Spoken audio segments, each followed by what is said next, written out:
Every club. Every day. The Global Sports Podcast Network. Hello and welcome to the Daily Liverpool podcast brought to you by the Global Sports Podcast Network. I'm Jesse Sarwar. I am joined today by Adarsh, Ramchurn and Norcott. In today's episode, we'll be looking ahead to Sunday's Premier League game against Wolves. It's a 2 p.m. kickoff UK time, which is 9 a.m. Eastern Standard Time. And the Reds go into that game 7 points clear at the top of the Premier League after Wednesday night's 2-2 draw at Goodison Park. So in part one, we'll be looking at that game on Sunday, looking at where this game will be won and lost. And in part two, we'll do a predicted lineup and a score prediction, something I think I should possibly not get involved in after the last two results. Hope you're all well, guys. Adarsh, we're recording this on a Thursday. Merseyside Derby still very much fresh in our minds. You know, in the cold light of day, is that 1 point gained now as opposed to the 2 points dropped that it really did feel like last night? Yeah, I think it is. I was actually speaking to my dad about this morning. I woke up this morning, completely forgot about the game, and then my dad goes, "Yeah, I still can't believe last night." And I was like, "Yeah, you just brought back all of the emotions of last night." But no, I think it's a really serious game when the dads get involved. When the dads get involved, yeah, when he's trying to make me feel better. To be fair, he did make me feel better. He's like, "We're still 7 points clear. We've got a lot to play for. You'd rather be in our position than any other position." And I think he gave me that feeling. And I feel like now going into Wolves on the weekend, like it's a game. We all said this yesterday. Wolves is probably the perfect opponent at home. You would want a game that you can, kind of rotate the team a bit freshness, and you can get back on the road with the 3 points. And that's obviously what we're hoping for on Sunday. Connor, your thoughts about the Everton result? Is it a bad result? I mean, obviously it feels like one. It feels like a defeat, but should we be looking at it a little bit more positively now? I'm in such a two minds here because I saw a tweet earlier today that said, if this game was played when it was meant to and Liverpool were 7 points clear, there wouldn't be any fume at all. We'd just be pretty confident. But for me, it's the context. You have to look at context. Like, we were 2-1 up. It's the 98th minute. They score an equaliser. Fan invasion. Manager sent off. Assistant manager sent off. Our best substitute sent off. I think it's actually a disgrace. Like, I was furious. And I think because last night you guys recorded and had your little group therapy session, whereas, switching the roles here, I was getting pelters from all my Everton supporting mates. Even my girlfriend, who is a Blue, mentioned it, and I've not calmed down yet. So I need this game against Wolves badly. I really need it. Yeah. I can see that. Obviously, the game was a really fiery one. As you mentioned, Curtis Jones was given a red card for that confrontation with Everton's Abdoulaye Doucouré. Arne Slot and his assistant both red carded at the end of the game, which meant that Liverpool couldn't even hold a press conference after the game last night because of the Premier League rules. But the apparent reason for Slot's red card was for an aggressive handshake.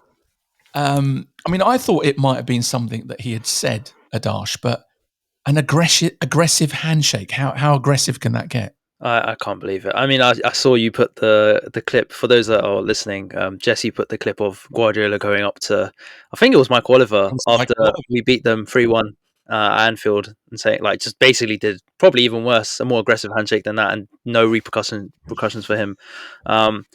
I don't get it. I think it's nonsense. I think I said this yesterday on the podcast. Mike Oliver lost control of the game. I mean, how can you be sending off two a manager and assistant manager? I don't know. I think he just lost the plot, and it obviously affects us now because going into Wolves, I think Heitinga is going to be taking the team out. He'll be on the dugout. I'm not. I don't think it will affect us too much. I think like Slot will give the instructions pre-match and things will be fine. But it's not ideal, is it?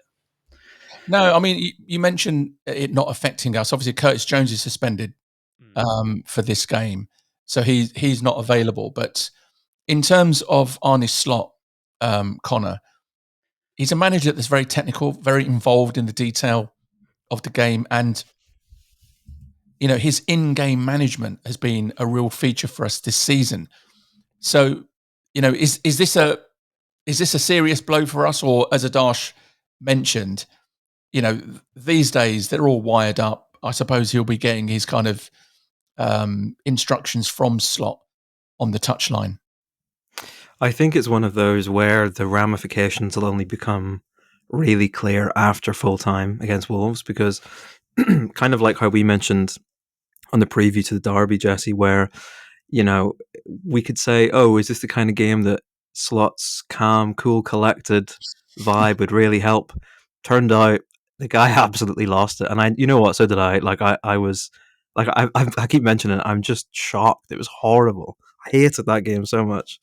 So I think we will miss him. We just, even if you look at the equaliser last night, comes from an incredible piece of play from Curtis Jones, really quick to the ball, really well done by Nunez too. Both of those guys came off the bench 3 minutes before. So like, his in-game changes are really important, and I know we can make those from up there. And you could even argue from higher up, you might be able to see the game a bit more.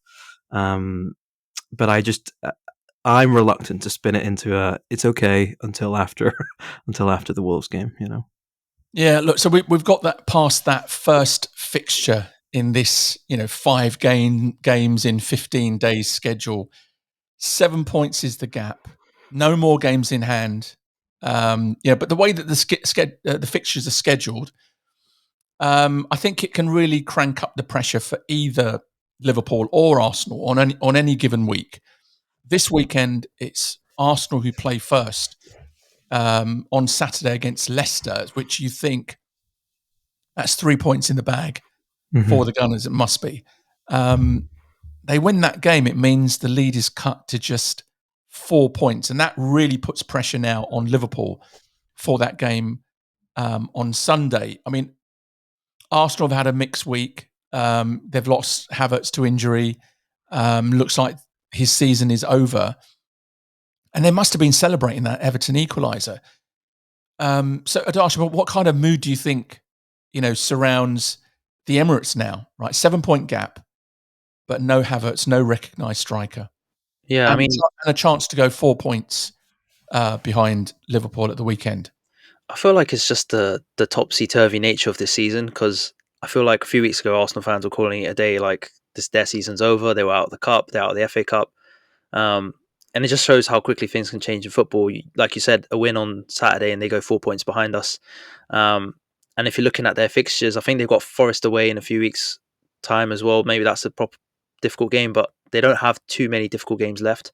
That 5 games in 15 days, this period of the season for Liverpool is crucial. I think we were saying it yesterday. We go from having a game in hand to have played a game more when we play Villa.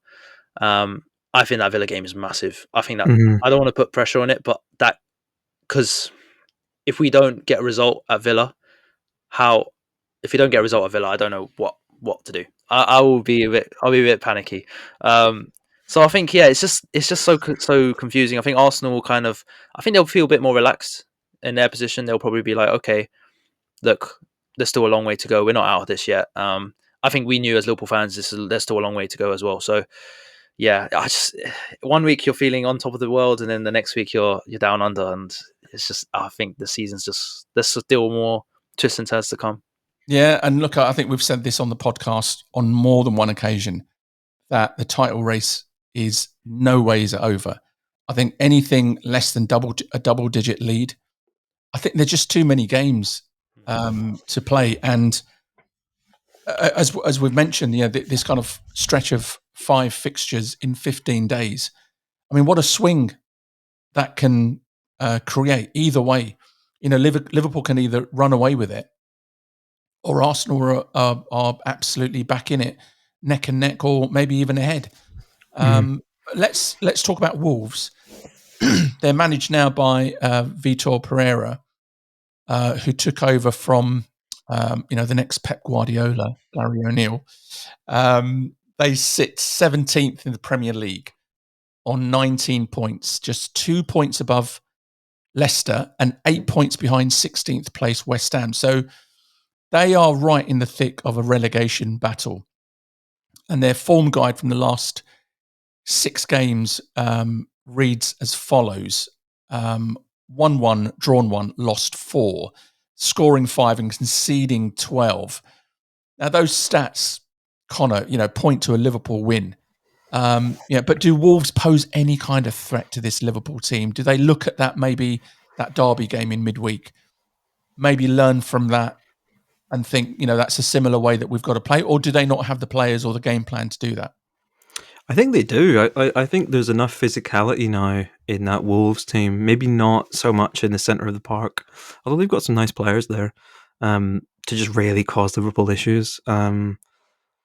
But I do think they're the kind of team that capitulates. Like you get an early goal, maybe a 2-goal lead early on, and I think it's Liverpool's game. So we'll get to our predicted lineups and stuff a bit later on. But I've gone with certain players based on that because I think just get the game, get the goals in early, and then let's see what we can do with the game and try and see it out. Hopefully, a bit better than we did against Everton.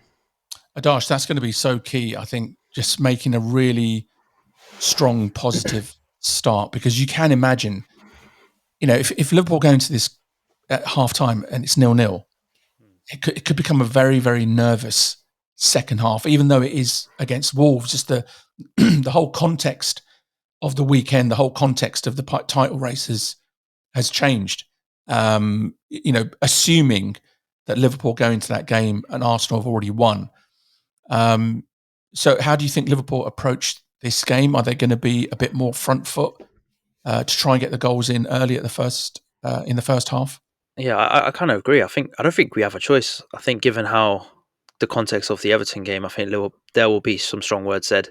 I think there will be a response. It kind of reminds me of a few weeks ago when we played Ipswich.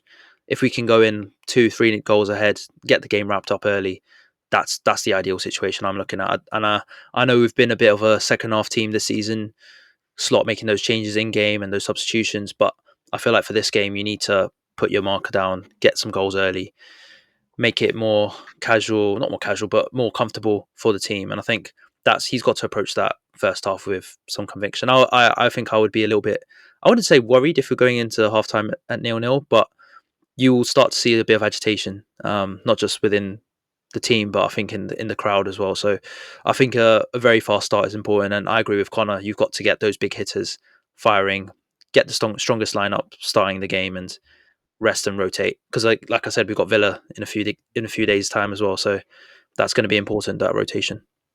Their main threat has got to be Matheus Cunha, the Brazilian striker. 11 goals, 4 assists in 23 appearances.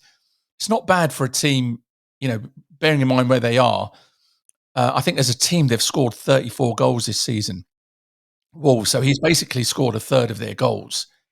And it's been reported that there's a £60 million release clause in his contract, and both Spurs and Manchester United reportedly interested for next season. Is he someone, Connor, that Liverpool should consider? Do you see him as someone that could fit into this Liverpool team? I'm a bit unsure on Matheus Cunha because I don't think I've seen him at a big enough club yet. I think if he were to get to the kind of level that Liverpool would be interested in, you'd kind of need to see him play at another club first, because I don't think he's the finished article yet, but he has something. We spoke about X Factor the other day, Jesse, and I think he certainly shows moments like that. What I like about him is that he can play up front, he can play as a second striker, he can play on the left, he can play a little bit on the right. He just fits in across that whole front line, and I think that's maybe where Liverpool could utilise someone like that a bit more. And I'm really a bit iffy with some of our forward options at the minute anyway, so I don't know if Matheus Cunha is the answer, but he certainly might be more of a threat than some of the other guys we've got playing for Liverpool right now. But you know what? I think they've also got, I really like that striker they brought in this season, Strand Larsen, the big fella.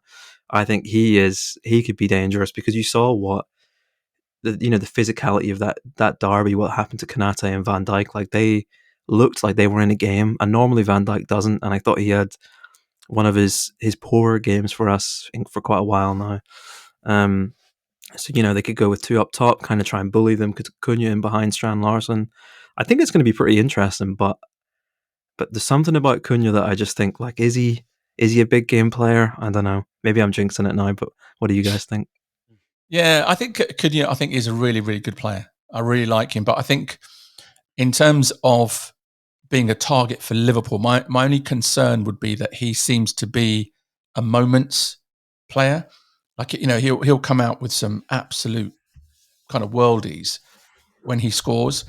But I just think that Liverpool are at that stage now where we just need a prolific striker. We need someone who's going to score 20, 25 goals a season, guaranteed, no matter what. And those can be worldies, or they can just be like, 2-yard tap-ins.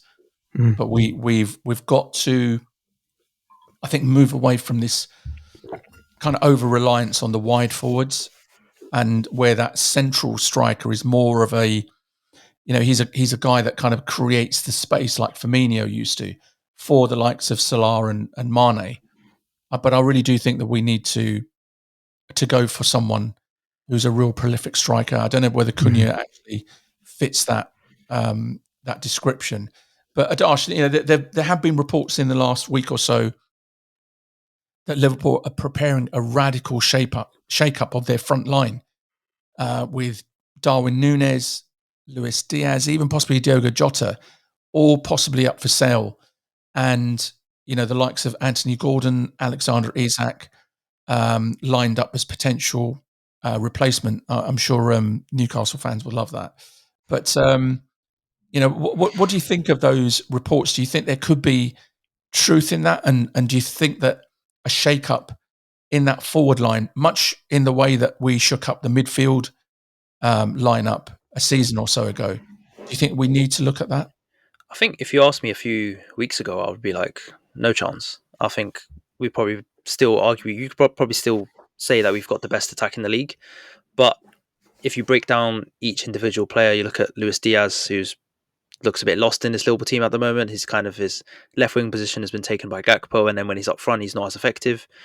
Nunez, I mean, need I say any more? I feel like he's constantly, it's either he's putting in a good performance but not scoring, or he's just having an absolute howler.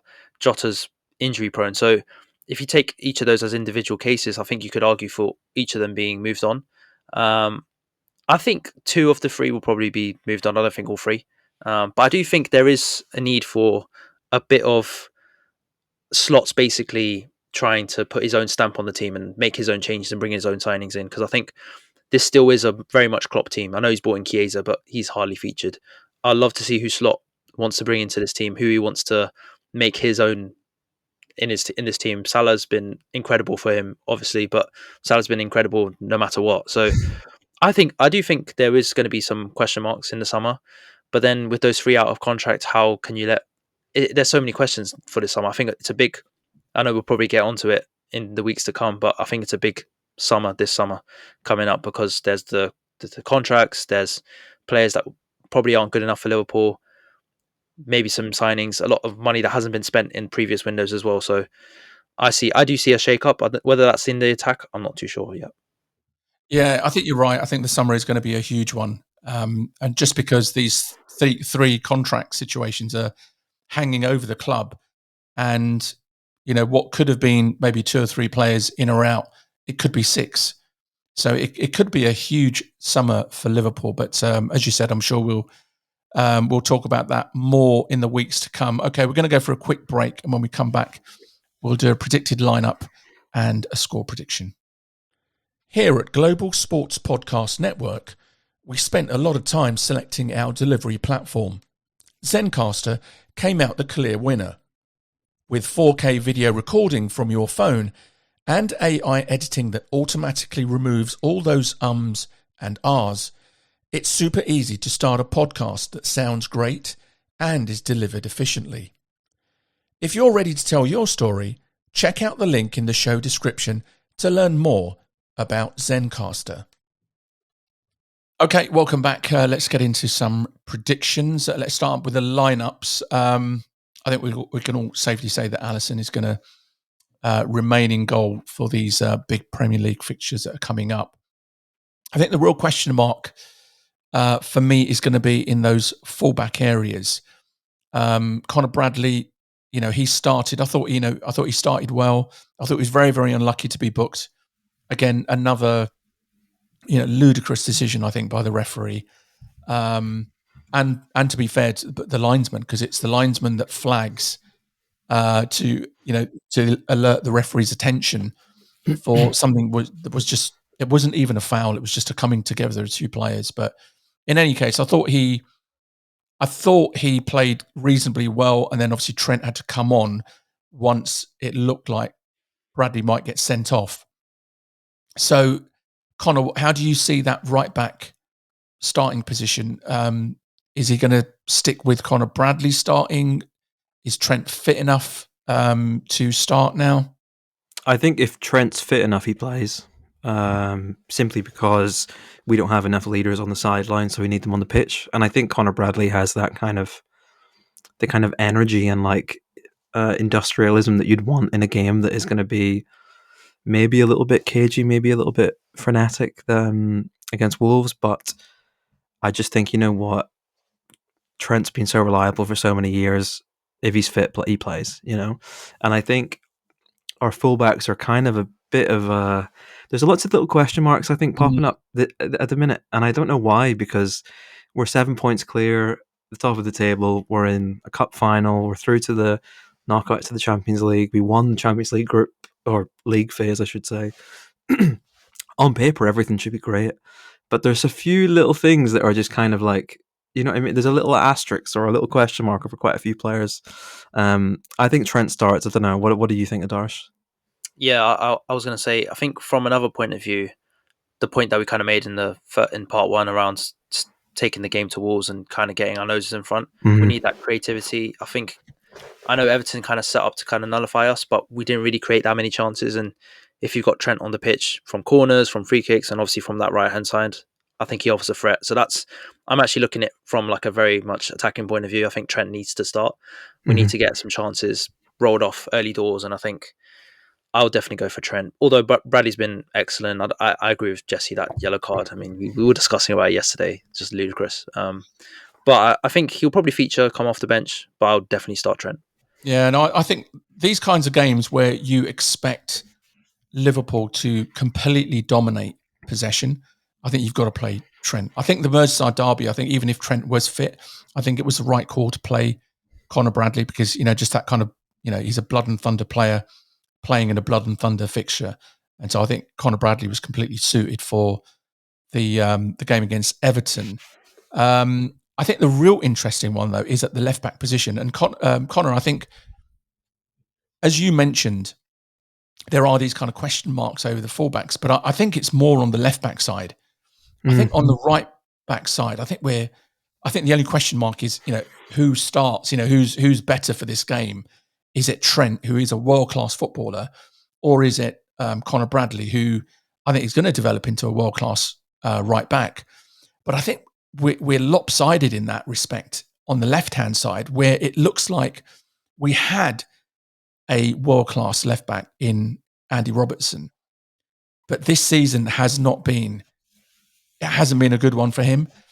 And then it goes then to Kostas Tsimikas, who I've always said, and I maintain that he's a good player, but he is not a number one, certainly not at a top four club. Definitely not for a club that's fighting on all fronts or fighting to win the Premier League and the Champions League. So bearing that mind that Robertson started on Wednesday night, is it just a case of rotation and Slot says, okay, Robertson started on Wednesday night, Tsimikas, you're starting on Sunday? I have a feeling that Robertson plays this game too. Again, it's the leadership thing, and I don't think he was very good. I've thought he's been pretty rubbish for quite a while, actually. But there's something about him where I think... I know. Tell us what you really think. Sorry. There's something about him, though, where I think he has all these, tiny little moments, and I think, oh my, that's why you're in this team. You do this so well. And then he gives away, where are these stupid fouls coming from? Or what's he doing? Kick the ball away. He could win. He's got yeah. to win tonight. And Andy Robertson doesn't do that last year, you know. And I know he's quite a tempestuous player, and like he is that kind of needle that we need sometimes. But I think when he uses that side properly, it's such an asset for us. But when he doesn't, when he uses it in the wrong way, I mean, and who am I to say that he's using it in the wrong way? By the way, but there's just something not right there. And I think if Tsimikas was in any kind of vein of form, he would play for me. But I just think, especially the Plymouth game, his cameo appearance yesterday, I just thought like, oof. Yeah, this is a player that needs a bit of confidence, you know, and he doesn't have that right now. So I'd go with Robertson. Adarsh, what do you? I'm going for Tsimikas starting with an eye to Villa, because as you said, the Villa game it has to be our harder game. It's away. It's at Villa Park. Yeah, I just think that Robertson's experience there, I think, will be crucial. So I'm thinking that you start with Tsimikas, hoping that that's enough to get past a team like Wolves. But what do you think? Yeah, I think I've actually planned this in the next few fixtures with the next few fixtures in mind. So I think Tsimikas should start against Wolves. You play Robertson against Villa and City, and then against Newcastle, Tsimikas. But that could change. But that's what I had in my head. It's annoying that Joe Gomez is injured, because I actually think a short-term solution at the end of the season is you play Joe Gomez left back. Because we know last season I think that the best period of the season was actually when he was playing at left back, and he can do a job there, gets forward. I know he hasn't scored yet, but he offers a threat. He's solid defensively. That would be what I'll do. But obviously he's not injured. Well, he's injured, and he's probably not gonna. Slot probably sees him more as a centre back. So yeah, I'll probably start Tsimikas for this game. But yeah, Connor's right. He's been lacking a bit of confidence, and ultimately, I don't think he is good enough for Liverpool at this moment in time.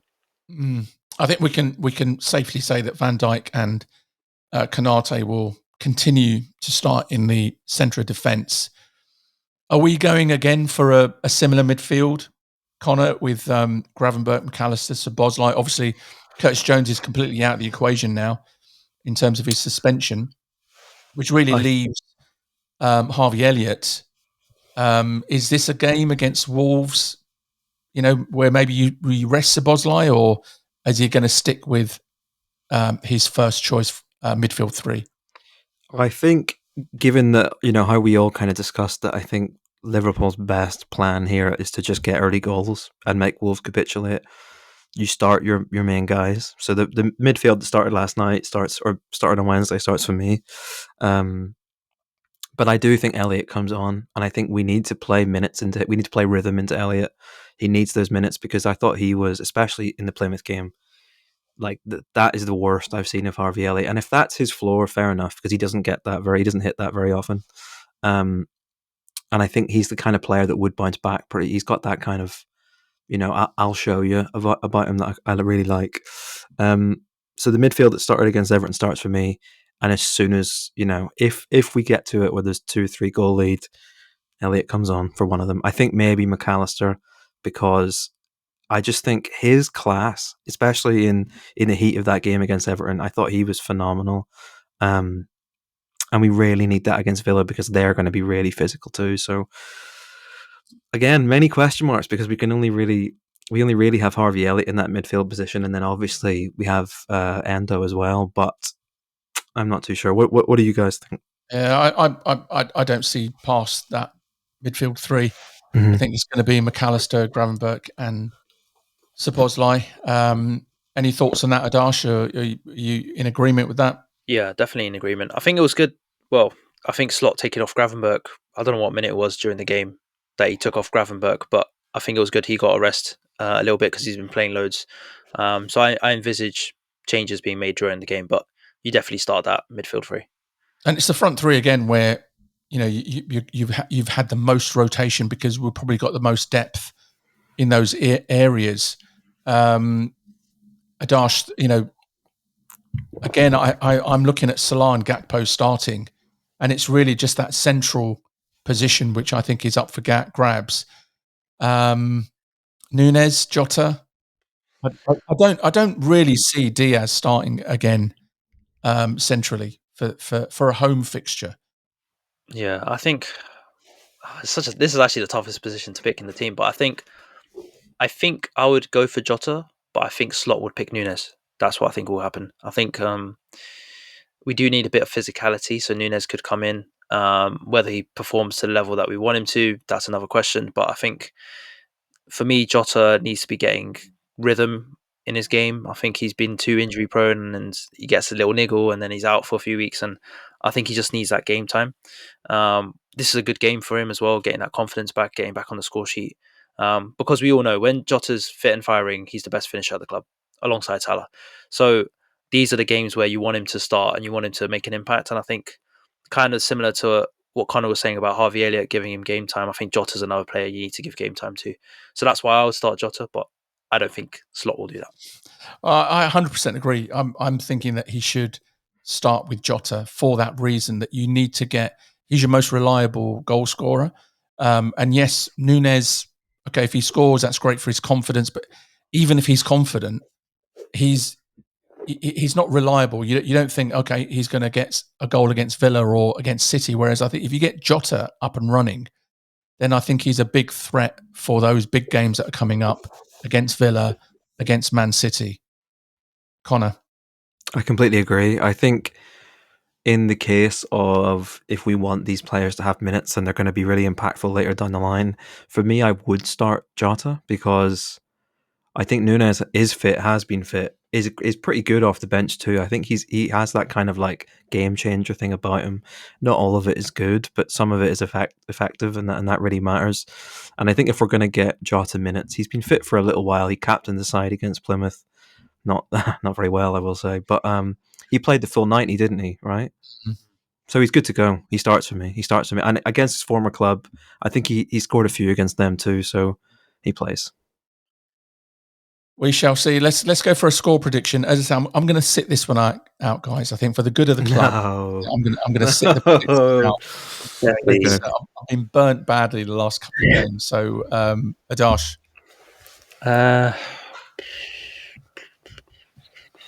This is a tough one because I think my heart's saying 3-0, but my head is saying 2-0 or 2-1.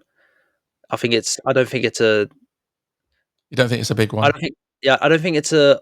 On paper, this is the difference. On paper, it seems like a game we should be winning. Like we should be winning, and it should be winning comfortably. But I don't know. Wolves are they've got a bit of like a wild card aspect to them sometimes. Because I mean, they beat Villa at home. I know at home is different. They beat Villa recently. They beat United recently. They can. Even the reverse fixture, we haven't really spoken about that much, but they did cause us some problems as well. So, and they've got some players other than Cunha. I think in midfield they're quite strong. So, I think I would say I'm going to be cautious. I'm going to say 2-1. But in that reverse fixture, didn't they have managerial icon Gary O'Neill? Oh yeah, they did. So it may not be the same. So now that he's not there, I'm a bit more confident. What do you think, Connor?